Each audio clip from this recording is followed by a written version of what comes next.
Today's conversation explores a question that most people never think to ask, but it sits at the foundation of everything we believe about ourselves. And that question is, what does it actually mean to be human? Because a lot of modern systems, especially around mental health, are built on assumptions about how the mind works, what consciousness is, and how we function as people. But what if those assumptions are incomplete or even based on misunderstood definitions? Today, I'm joined by Sam Kneller, who approaches this question through the lens of biblical Hebrew, specifically Genesis 2:7, which describes the breath of life and what it means to be a living being. His work focuses on unpacking the original language to explore whether ancient texts might offer a more precise understanding of concepts like mind, body, and identity. So today we're going to explore how definitions shape understanding, how language influences perception, and whether re-examining foundational texts can change how we think about mental health and human function. Thank you. Thank you. Now, what does Genesis 2:7 actually say? Well, Genesis 2:7, the verse says, "And God formed man from the dust of the earth and breathed into his nostrils the breath of life, and man became a living soul." That's the word for word verse. Okay. Okay. Now, what do you think is commonly misunderstood about that verse? Practically everything.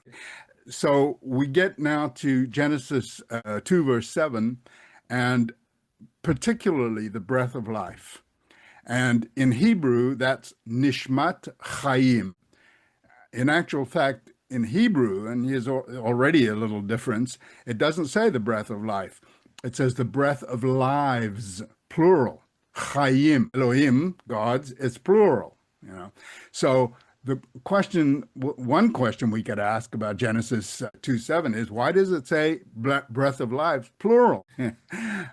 So breath, and this was the key, is neshama in Hebrew. All right. And so one of the questions that I asked myself is, why does this verse use neshama? Why does it say that God breathed neshama into the first human? Why doesn't it say he breathed ruach into the human being? All right? Because straight away, what we do see is that we have a physical component for neshama, breath, okay? But we also have non-physical components like inspiration and especially spirit. So straight away, we have to understand, or we have to try and come to the understanding of what the story of neshama is. And so that was the study. And that study led to Job 32, verse 8, where it says, God,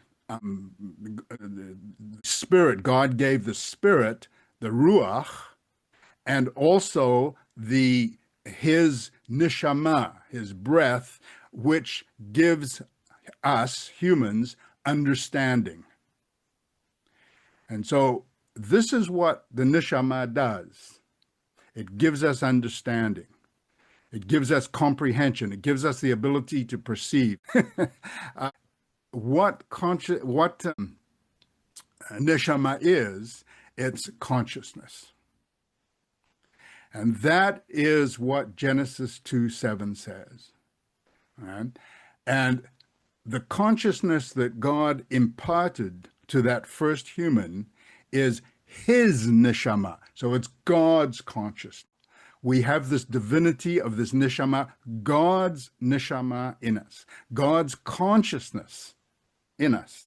And this is where the mental is, because as soon as we start talking about consciousness, we're talking about mental. And so this is the clarity that we must have as a proper foundation for treating mental health. Unlock Scripture's core meaning with Biblical Hebrew made simple.